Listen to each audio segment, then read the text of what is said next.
Hi everyone, Lolly here. Welcome to my channel. So today I'm going to play with the Gelli plate a little bit. Gel plate, jelly plate, however you call it. I haven't used mine in a really long time, so I thought I'm going to get the little one out and kind of just practice putting not just paint, but maybe using stencils and then trying, I don't know, just different methods that I haven't used before and just kind of get reacquainted with it. I watch so many videos of people who can make all these wonderful layers and these incredible pieces at the end. And here I am, my very elementary, let me put down paper, use a stencil, but I have to start somewhere, right? So I thought, well, I'll just bring you along, and maybe I'm not the only one that struggles with the Gelli plate. So I like to paint paper. And so my brain says, why don't you just paint the paper? But then I watch videos and people do these fantastic layerings with words and numbers and patterns. And I say, that's why. But oh my gosh, here I am just back at the ABCs. And that's kind of what I wanted to do tonight, is just get to the ABCs, put the paint on, try some stencils, mixing colors, lifting off patterns that are left behind after stenciling. So that's what I'm doing here. Just trying different things. This green paint here, I wanted to just pull the rest of the paint that was on there off. And then this shimmery paint, I just wanted to see if it would show up. It barely shows up, and it's a really light shimmery blue color. You can barely see it there. So it didn't add too much an effect.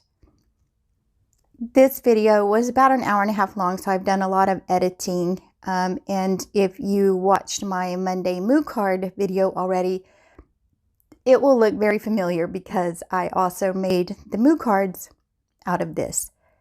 I just knew that even when I finish tonight, I'm only going to get the Moo card video edited, and the longer one with actual working with the gel plate was going to be a lot of editing, so it would come out later. So I love the stencil. I've used it before.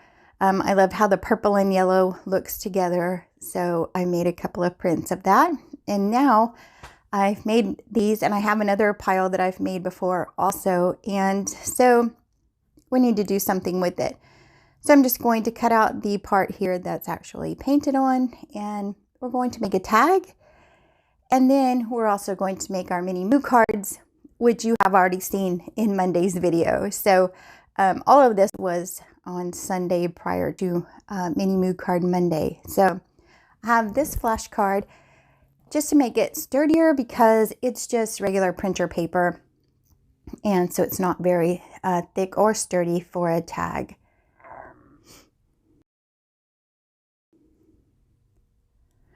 I don't know if I said anything in my Mini Moo Card video, but that's my little play school roller that I got at Goodwill bins with a bunch of toys. So I'm not shy about getting supplies wherever I can. And it's just a cute little roller that I like to use here and there. I normally get both of my rollers covered in paint. And so that little one I kind of saved for just flattening out glue and stuff like that. So here I tore part of one of the green pages that we painted, or I painted, and I have this butterfly that I bought a package of them from Dollar Tree, and I'm just putting paint on the wings. Although they are already pretty, I just wanted to have the same feel and touch as the tag with the actual acrylic paint on it. So here I'm just dabbing off some of the paint. It has a design on it already, and I wanted that to kind of show through still.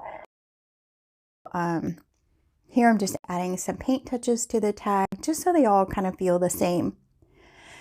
Now, you know, you've watched my videos before. I love to paint the Tim Holtz characters, the black and white ones, and this one is no different. This is a little girl that's sitting, and so I'm coloring her dress orange and the collar blue, and her little shoes are going to be black.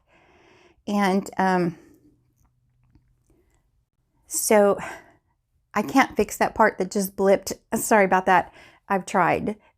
So this is like my 5th iteration of this video. I just can't seem to get all the glitches out, so I just left it. So once I put the paint on, these are watercolor brush markers, and the paint goes on pretty thick, and so once I wipe it off, then it's it doesn't smear so much. And in her arm there, I cut a little slit. I just put a little tiny ace playing card in her arm just for an extra little element. And here I have wound up some red thread and some brown thread just to add a little foundation and something besides paper to the tag, and that way my butterfly has something to sit on there. So putting thread on there like that just adds an extra little element, gives you something besides just paper on your ATC or whatever it is that you're making. So I set the little girl on the butterfly, and I ordered new phrases, so we're going to use one that says, live gently upon this earth. And so I cut the words apart, put them all on paper, and then I'm just inking the whole thing because it's just easier than inking one word at a time. So each word, of course, I've cut out the paper part a little bit bigger than the word behind it, just to give it a little foundation. And we're just going to glue that down. And here in a bit, you'll see that I'm going to kind of outline the words so they stand out a little more.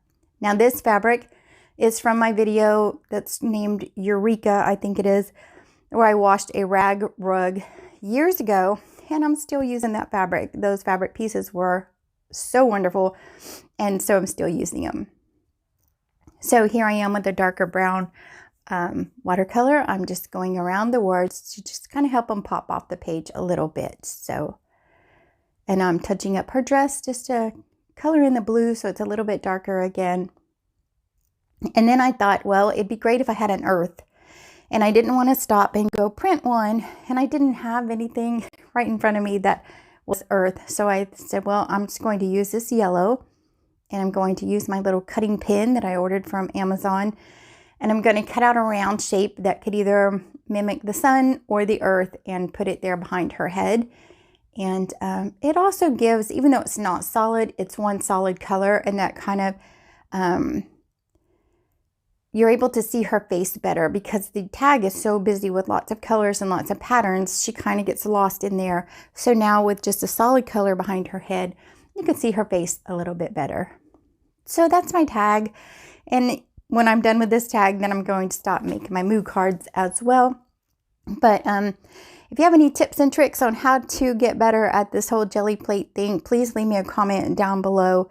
I'm not sure why I struggle with it so much, but I think it's just lack of practice. So thank you guys for joining me, and I will see you in the next video. Bye.